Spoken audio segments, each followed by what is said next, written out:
Assalamualaikum warahmatullahi wabarakatuh. Perkenalkan, nama saya Sartika. Saya adalah mahasiswi dari Fakultas Ilmu Komunikasi Broadcasting. Terima kasih kepada Bapak Alvan Syaharahap selaku dosen public speaking, dan salam kenal untuk teman-teman semua. Di tengah COVID-19 ini, banyak sekali beberapa perusahaan yang mengurangi kinerja karyawannya. Salah satunya adalah coffee shop ternama di Indonesia. Mungkin kalian banyak sekali yang pernah mendengar atau pernah berkunjung di salah satu coffee shop ini. Dan di video kali ini saya ingin membahas coffee shop tersebut. Kopi adalah jenis minuman seduh yang sudah dikenal sejak zaman dahulu. Biasanya, kopi menjadi minuman favorit bagi orang tua kita. Kini kopi sudah menjadi minuman favorit juga nih bagi anak muda. Saat ini, biasanya banyak kita temui kafe-kafe yang menjadi tempat tongkrongan dengan menu andalan seperti ice coffee, cafe latte, cappuccino, dan V16.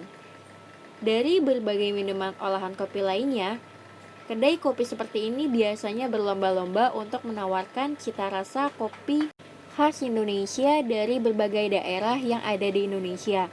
Beberapa kopi yang terkenal diantaranya seperti kopi Verona, kopi Kenya, kopi Pike Place, kopi espresso, dan sebagainya yang ada di store Starbucks Indonesia.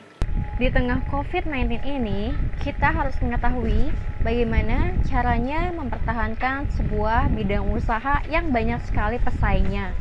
Apalagi semenjak zaman sekarang, banyak sekali kedai-kedai kopi yang sudah terkenal dengan cara menawarkan harga yang paling murah di bawah standar coffee shop yang sudah aku jelaskan tadi. Nah, manfaat dari kopi sendiri juga sangat baik nih bagi tubuh kita. Salah satunya mengurangi resiko terkena diabetes. Beberapa penelitian menunjukkan bahwa semakin sering Anda minum kopi tanpa gula, maka semakin kecil kemungkinan terkena resiko diabetes. Lalu yang kedua ada manfaat kopi untuk melawan kanker. Kopi pernah diyakini sebagai penyebab kanker. Namun, peneliti tidak mempertimbangkan faktor lain, seperti kebiasaan merokok dan minum alkohol. Kini manfaat kopi terbukti bisa melindungi tubuh dari kanker tertentu dengan memperbaiki DNA. Lalu yang ketiga, menurunkan risiko demensia atau pikun. Kebiasaan minum kopi hangat bisa menurunkan risiko tersebut. Para riset dari Swedia dan Denmark mengatakan survei terhadap lebih dari 1.400 orang dewasa yang mengonsumsi kopi setiap hari. Mereka yang minum 3 hingga 5 cangkir kopi per hari, 65% lebih rendah terkena risiko demensia daripada yang hanya minum 2 cangkir atau tidak sama sekali. Lalu yang keempat, melindungi tubuh dari penyakit Parkinson. Penyakit ini disebabkan karena adanya gangguan pada otak, yaitu sistem saraf atau pusat otak manusia yang mengalami kemunduran. Penyakit ini ditandai dengan ketidakteraturan pergerakan, kesulitan pada saat memulai pergerakan, dan kekakuan yang ada di otot. Lalu yang kelima, untuk mencegah depresi. Khasiat kopi dapat menurunkan risiko depresi. Menurut beberapa peneliti, para ilmuwan dari Harvard School of Public Health melaporkan, jika orang yang minum kopi 4 cangkir kopi atau lebih dari per hari memiliki risiko 20% lebih rendah mengalami depresi, sedangkan orang yang mengonsumsi 2-3 cangkir kopi memiliki risiko 15% lebih rendah. Jadi, itulah manfaat dari kopi yang biasanya kita minum. Tapi kalian jangan pernah salah tanggap ya. Kopi yang dimaksud ini adalah kopi yang benar-benar tanpa campuran gula ataupun susu. Jadi pure kopi hitam. Nah, untuk targetnya sendiri, biasanya Starbucks menawarkan paket-paket atau promo diskon yang sedang berjalan seperti saat ini. Biasanya Starbucks menjalankan promo diskon 50%, 30%, atau 20%. Dan yang sering banget dilakukan Starbucks adalah promo buy to get one dan makanan yang gratis minuman. Jadi kalian kalau datang ke store Starbucks manapun, kalian pasti akan ditawarkan dengan promo-promo yang saat ini sedang tersedia.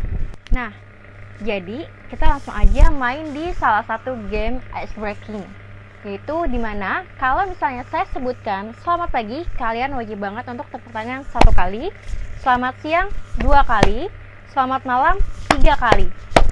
Jadi kalian bisa ngerti di mana fokusnya kalian. Jadi kalau selamat pagi tepuk 1 kali, selamat siang tepuk 2 kali, selamat malam tepuk 3 kali.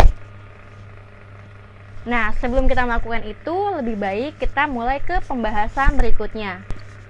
Nah, aku juga ingin membahas salah satu cara penyeduhan kopi manual. Di Starbucks juga ada penyeduhan kopi yang menggunakan metode pour-over. Pour-over ini hampir sama seperti V16. Dia selalu ada cone rip, ceramic cone, server, timer. Dia juga ada kettle, terus juga ada shaker. Nah, pour-over ini juga memiliki step by step yang harus dilakukan terlebih dahulu. Gunanya untuk bisa mengeluarkan karakteristik dari kopi yang akan diseduhnya nanti. Pour-over ini yang pertama ada preheat dan prewet. Preheat itu untuk membasahi cone rip dan server. Prewet itu untuk menghilangkan bau kertas yang ada di paper filternya. Lalu yang kedua ada grind size, di mana perbandingan kopi dengan air, yaitu 10 gram kopi berbanding 15 ml air. Kalau untuk Starbucks sendiri kan ada 3 gelas takaran yang berbeda, dan biasanya Starbucks itu menggunakan ukuran yang tall atau yang kecil, di mana kopi yang akan digunakan adalah 30 gram kopi berbanding 450 ml air. Lalu setelah grind size ada proses blooming. Blooming itu dilakukan sekitar 5-10 detik. Gunanya untuk merekatkan partikel-partikel kopi yang pecah setelah digrind. Dan suhu water yang digunakan adalah 86-80 derajat Celcius untuk kopi yang medium, lalu 84-85 untuk kopi yang dark roast. Jadi setiap kopi di Starbucks itu berbeda-beda. Ada yang medium roast, ada yang dark roast. Terima kasih untuk teman-teman semua yang telah menonton video ini. Jangan lupa untuk terus belajar bagaimana caranya menjadi public speaking yang baik. Apalagi untuk membuat sebuah ice breaking yang menarik. Saya Sartika, terima kasih.